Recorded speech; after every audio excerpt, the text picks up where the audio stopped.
दोस्तों, यह एक ऐसे लड़के की खौफनाक और दिल दहला देने वाली कहानी है जिसकी शादी की रात नई नवेली हर दुल्हन मर जाती थी और अब तक इसकी 3 बीवियां शादी की पहली रात मर चुकी थीं। यह एक ऐसा राज्य था जिसे कोई समझ नहीं पा रहा था। दुल्हन रात को अपने कमरे में जिंदा और खुश होती थी, लेकिन सुबह सूरज देखने से पहले ही उनकी मौत हो जाती थी। उनका पूरा शरीर नीला पड़ जाता था, जैसे किसी जहरीली चीज ने उन्हें मौत के घाट उतार दिया हो। आखिर वह कौन सा खौफनाक राज था? दुल्हन क्यों मर जाती थी? क्या यह किसी जिन भूत या आप का काम था, या फिर इस दूल्हे का कोई भयावह राज था जो किसी को मालूम नहीं था? इस दिल दहला देने वाली कहानी के सभी राज जानने के लिए हम साथ शुरू से आखिर तक जरूर रहिएगा। आज मेरा दिल बुरी तरह धड़क रहा था। रात के 10 बजे का समय था और मुझे 1 साल पुरानी बातें याद आ रही थीं। उसी दिन यही समय था जब भैया की तीसरी शादी हुई थी। हम सब लोग खुशी के मज़े ले रहे थे कि भैया के कमरे से चीख की हल्की सी आवाज़ सुनने को मिली थी, और फिर सुबह जो हुआ उसने हम सब घर वालों को हिलाकर रख दिया था। हमारी नौशीन भाभी, जिन्हें हम इस कदर प्यार से ब्याह कर लाए थे, वे अपने कमरे में हमेशा हमेशा के लिए हमें छोड़कर जा चुकी थीं। नौशीन भाभी जवान और खूबसूरत थीं। उनकी अचानक मौत पर सब लोग हैरान रह गए थे। अगर हमारी उनसे रिश्तेदारी न होती तो शायद उनके अम्मा अब्बा हम पर केस कर देते, क्योंकि भाभी के चेहरे की हालत बता रही थी कि वे किस कदर अजियत में रही होंगी। नौशीन भाभी का चेहरा काला पड़ चुका था और उनके मुंह से झाग निकल रहा था। ऐसा लग रहा था जैसे उन्हें जान से मार दिया गया हो, लेकिन भैया पर कोई ऐसा इल्ज़ाम लगाने का सोच भी नहीं सकता था। वे ना सिर्फ रहम दिल बल्कि बेहद शरीफ तबीयत के थे। खैर, नौशीन भाभी का शोक मनाने के बाद हमने अपने भैया के लिए एक बार फिर लड़की तलाश करना शुरू कर दी। इस बार जिस घराने से हमें लड़की मिली, वे लोग बहुत खूबसूरत थे। उनकी पारिवारिक खूबसूरती मशहूर थी। मेरी नई भाभी शाजिया को जो भी देखता रश्क भरी नज़रों से देखता। शादी हुई तो मेरा दिल धड़क रहा था। न जाने क्यों मुझे लग रहा था कि आज रात शाजिया भाभी इस जिंदगी से था तोड़कर हमसे बहुत दूर चली जाएंगी। आखिर नौशीन भाभी के साथ भी तो ऐसा ही हुआ था। तब मैंने दिल ही दिल में सोचा कि अब मैं ऐसा नहीं होने दूंगी, क्योंकि यह एक इत्तेफाक नहीं हो सकता था और इसके पीछे ज़रूर कोई ना कोई मामला था।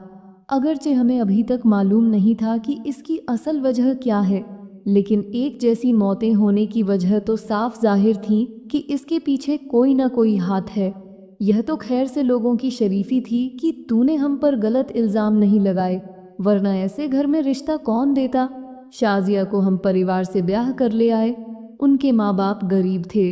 इस सब के बावजूद भी उन्होंने हम पर भरोसा किया। हमारी बहन ने अपनी बेटी का रिश्ता हमें दे दिया। वे लोग तदार और शरीफ थे, मगर शादी के दिन मैंने दिल में ठान लिया कि शाजिया के साथ वह सब नहीं होने दूंगी जो मेरी पिछली के साथ हुआ। मैंने शाजिया से बातचीत शुरू कर दी। रात को जब हम दुल्हन को उसके कमरे में लेकर गए तो मैं उसके पास ही बैठी रही। वह बहुत ही मासूम और शर्मीली लड़की थी। मैं उससे बातें करती रही और वह धीरे धीरे जवाब देती रही। उसने खुद से कोई बात नहीं की। तब मैंने कहा, आज रात में यहीं ठहरती हूँ, क्योंकि हमारी पिछली भाभियों के साथ जो हुआ वह तुम्हारे साथ नहीं होने देना चाहती। उसने हैरत से मेरी तरफ देखा और कहा, क्या हुआ था आपकी पिछड़ी भाभियों के साथ? मैंने जवाब दिया, कुछ नहीं, अभी तुम्हें सब पता चल जाएगा, लेकिन फिलहाल इस बारे में बात करना मुनासिब नहीं। वह किसी छोटी बच्ची की तरह हाथ जोड़कर बैठी रही। उसने मेरे साथ रहने पर कोई तराज नहीं किया। थोड़ी देर बाद जब भैया आए तो अम्मा ने मुझे कमरे से बाहर जाको कहा। अम्मा बोली, मियाम, बीवी के मामले में दखल अंदाजी करना ठीक बात नहीं, तुम अपने कमरे में जाकर सो जाओ। मगर मुझे चैन कहाँ था। मैं अम्मा और भैया दोनों से उलझ पड़ी। आपको मालूम नहीं पिछली भाभियों के साथ क्या हुआ। अगर इसे भी अकेला छोड़ दिया तो कुछ ना कुछ हो जाएगा। मैं देखना चाहती हूँ कि आखिर इस कमरे में ऐसा क्या है। अम्मा ने कहा, अब ऐसा कुछ नहीं होगा। मैंने जवाब दिया, अम्मा, आपने पहले भी यही कहा था, इसकी क्या गारंटी है कि कुछ नहीं होगा। अम्मा सोच में पड़ गई। सच तो यह था कि भाई भी डरे हुए थे। आखिर भाई ने खुद कहा, अच्छा ना, तुम ऐसा करो, यही इसी कमरे में रुक जाओ, मैं सोफे पर लेट जाता हूँ। अगर रात को कोई मसला हुआ तो तुम भी मौजूद होगी। भाई की बात सुनकर मैंने अल्लाह का शुक्र अदा किया कि आज मैं भाभी की जान बचाने में कामयाब हो जाऊंगी। थोड़ी देर बाद मैंने कमरे की रोशनी बुझा दी और एक हल्का सा लैंप जला दिया। बातें करते करते नींद ने हमें अपनी आगोश में ले लिया। न जाने कब आंख लग गई। अचानक मेरी नज़र सामने वाले कमरे पर पड़ी, जहां मुझे एक साया सा नज़र आया। मैं घबरा कर उठ बैठी। या अल्लाह, ना जाने क्या होने वाला है, कहीं यह भाभी का दुश्मन तो नहीं। मेरे दिल में यह ख्याल आते ही मेरा वजूद कांपने लगा। वह साया एक आदमी का था जो काला लिबास पहने हुआ था और काफ़ी लंबा नज़र आ रहा था। यह देखकर मेरा दिल धक धक करने लगा। इससे पहले कि वह शख्स हमारे कमरे तक पहुंचता, मैंने भाई को जगा दिया। भाई उठो, वह गया, वह भाभी को मारने आया है। भाई उठकर खड़े हो गए और बोले, कहाँ है, कौन है, किसकी बात कर रही हो? मैंने कहा, वह कमरे के दरवाजे पर खड़ा था, अभी इधर ही आ रहा होगा। भाई ने पूछा, लेकिन हम तो निहत्थे हैं, हमारे पास कुछ भी नहीं कि अपना बचाव कर सके। तभी शाजिया भी जा गई। वह अपने बिस्तर पर सहमी हुई बैठी थी। हमें कुछ कुछ समझ नहीं आ रहा था कि इस हालात में क्या करें। अब सिवाय उस कातिल का इंतज़ार करने के और कोई चारा नहीं था। भाई ने अक्लमंदी दिखाते हुए कमरे के फ़ोन से बड़े दरवाजे पर मौजूद गार्ड को फ़ोन कर दिया। भाइयों को फ़ोन करके जगा दिया और कहा कि कमरे में कोई आ रहा है, हो सकता है कि वह मसला हो, इसलिए तुम लोग बाहर जाकर देखो। अगर कोई खतरे की बात ना हो तो ही हम बाहर आएंगे। बाकी भाई और हमारे रिश्तेदार दौड़ते हुए आए और देखा, मगर वहाँ कोई नहीं था। सबने कहा कि वह सामने की तरफ आते देखा था, मगर किसी को ना पाकर अब सभी मुझे शक भरी नज़रों से देख रहे थे। हालांकि मैं जानती थी कि यह मेरा वहम नहीं, बल्कि मैंने वाकई ऐसा देखा था। खैर, सब लोग अपने अपने कमरों में चले गए। हमें तो नींद आने का सवाल ही नहीं था। रात के लगभग 3 बजे का समय था। मैंने वजू किया और तहज्जुद की नमाज पढ़ने लगी। फज्र की नमाज के इंतज़ार में वक्त गुजारने लगी। शाजिया भी इस तमाम हंगामे के बाद परेशान थी। उसे नींद कहाँ आती। उसने अपना शादी का जोड़ा बदल कर सफ़ेद कपड़े पहन लिए। हम सब ने फजर की नमाज जमात के साथ अदा की। नमाज के बाद मैं अपने कमरे में चली गई। देखा तो अम्मा भी तस्बीह पढ़ रही थीं। मैंने अम्मा को सारी बात बता दी। अम्मा हमेशा मेरी बात पर यकीन करती थीं, चाहे कोई और ना करे। अम्मा मेरी बात सुनकर परेशान हो गई और बोली, बेटी, अगर तूने जो देखा वह इंसान हो सकता है वह कोई जिन या फिर किसी और मखलूक का साया हो। अम्मा की बात सुनकर मैं भी सोच में पड़ गई। अम्मा की बात में 100% सच्चाई थी, क्योंकि कई बार ऐसा होता है कि जन्नात इंसान की शादियां रुकवाने के लिए तरह तरह के हथकंडे अपनाते हैं। मैंने दिल में सोचा कि हो सकता है भाई पर किसी जिन का साया हो, और इसी वजह से उनकी तीनों बीवियां मौत के घाट उतर गई। अब सारी बात मेरी समझ में आ गई थी। अम्मा ने भी मेरी बात से इत्तेफाक किया और बोली, बेटी, तुम्हारे भाई पर किसी चीज़ का असर हो सकता है, हमें सबसे पहले इसका हल निकालना पड़ेगा। तब अम्मा ने अपनी मुंह बोली बहन शकीला खाला से बात की। शकीला खाला के पास काफ़ी वजीफ़े और अमल के तरीके थे, जिनकी वजह से वह काफ़ी मशहूर भी थी। शकीला खाला ने 4 ख़ास वजीफ़े दिए, जिनके लिए रात भर जागना ज़रूरी था। इन वज़्फ़ के साथ सफ़ेद कपड़ों का इस्तेमाल भी लाजमी था। अम्मा ने शाजिया को सफ़ेद कपड़े पहनने की हिदायत दी और वजीफ़े के लिए तैयार होने को कहा। लेकिन मसला यह था कि अम्मा का ब्लड प्रेशर अक्सर हाई रहता था और उन्हें बहुत एहतियात की ज़रूरत थी। उनके लिए रात भर जागना मुमकिन नहीं था। ऐसे में सबकी नज़रें बड़ी भाभी पर टिक गई। बड़ी भाभी को शादी हुए करीब 6 साल गुजर चुके थे। हम सब उनकी इज्जत करते थे। उनकी शख्सियत में ऐसी संजी और वकार था कि कोई भी उनके सामने ज़ुबान खोलने की हिम्मत नहीं करता था। अम्मा की बीमारी का ख्याल करते हुए मैंने बड़ी भाभी से इल्तिजा की। मैंने कहा, भाभी, मुझे आप पर पूरा यकीन है, यह अमल आप ही कर सकती है। अगर आप हमारी मदद करेंगी तो शायद भाई की दुल्हन बच जाए। मुझे अभी भी डर लग रहा है। अगर पहली रात कुछ नहीं हुआ तो इसके बाद कुछ भी हो सकता है। हमें पहले ही कुछ करना होगा। बड़ी भाभी मेरी बात पर राज़ी हो गई, लेकिन पूरी रात जागना उनके लिए भी एक मुश्किल बात थी। घर के काम का बोझ कम कर दिया गया ताकि वह रात को आराम से वजीफे कर सके। हमारे घर में वैसे भी एक नौकरानी थी जो सारा काम कर जाती थी, इसलिए दोनों भाभियों को काफ़ी आराम मिलता था। शाम का वक्त था, हम सब अपने अपने कमरों में मौजूद थे। बड़ी भाभी खाने के बाद हमसे ज़्यादा बात नहीं कर रही थी। मुझे उनका रवैया कुछ अजीब सा लगा। या तो वह परेशान थी या हमसे नाराज़। शायद हमने कोई बात नामना सेब अंदाज में की हो, मगर उनकी संजीदगी देखकर मुझ में कुछ पूछने की हिम्मत नहीं हुई। मैं भी खाना खाकर अपने कमरे में चली गई। मुझे आमतौर पर जल्दी नींद आ जाया करती थी, लेकिन आज ऐसा नहीं हुआ। एक अजीब सी बेचैनी थी जो दिल को चैन नहीं लेने दे रही थी। मैं बार बार करवट बदल रही थी। कभी दिल चाहता कि बाहर जाकर पानी पी आऊं या एक चक्कर आंगन का लगा लूं। इसी कशमकश में रात के करीब 2 या 3 बज गए।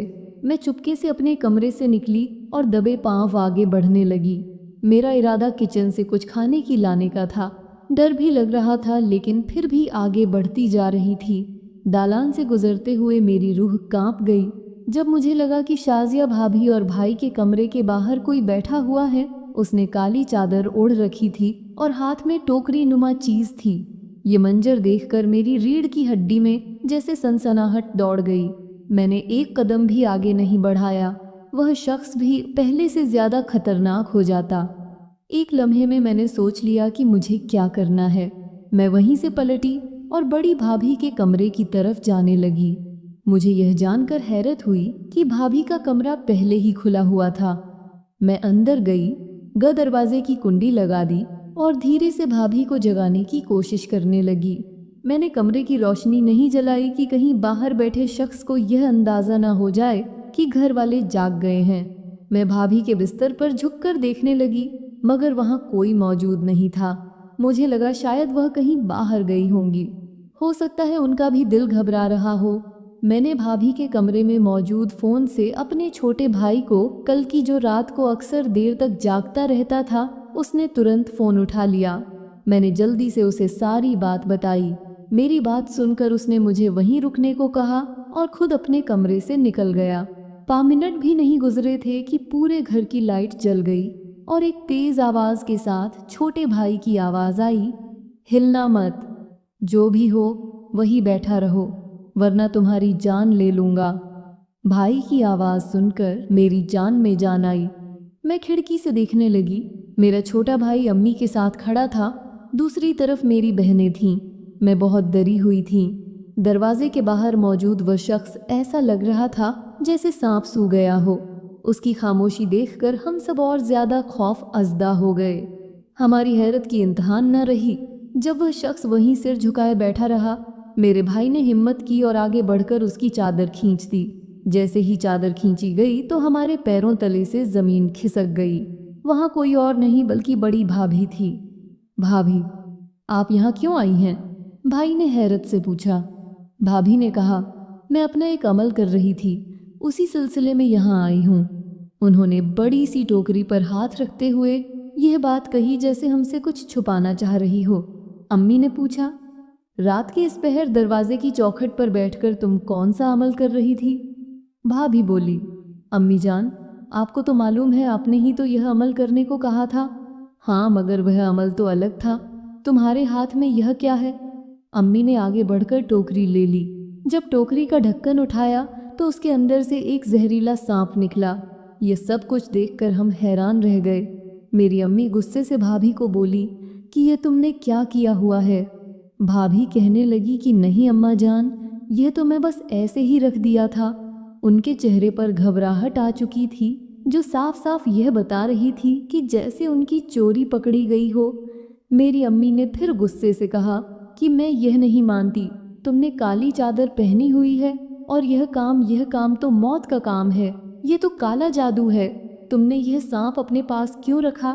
क्या तुम पागल हो गए हो? अम्मी ने गुस्से से कहा। भाभी बोली, नहीं अम्मी जान, यह तो बस अमल के सिलसिले में रखा था। अम्मी की आखिरी बात ने हमें हिलाक रख दिया।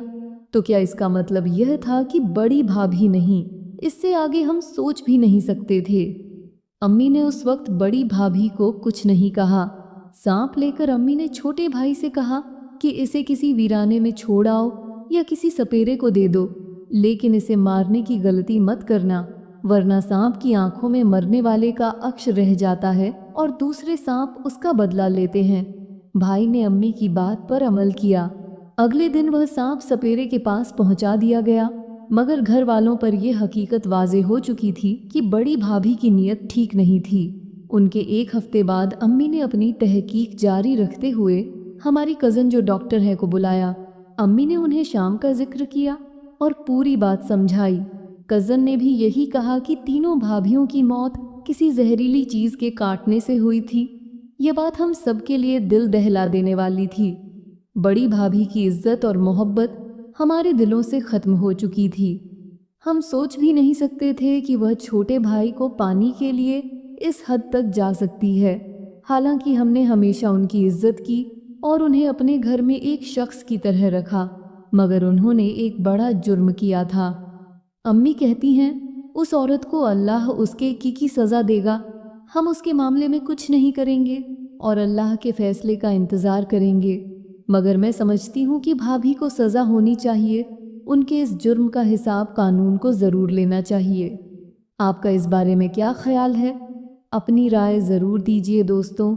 इस वाक़ये से हमें यह सबक मिलता है कि किसी के साथ बुरा करने के लिए हमें इस हद तक नहीं जाना चाहिए कि हम अपनी आखिर तक को अपने हाथों से ही तबाह कर लें। अल्लाह पाक हमें ऐसे वाक़यात से अब्तल करने की तौफ़ीक अता फ़रमाए। आमीन दोस्तों। इसको अपने दोस्तों और फैमिली में भी ज़रूर शेयर कीजिएगा। हमारे चैनल को सब्सक्राइब करना ना भूलें।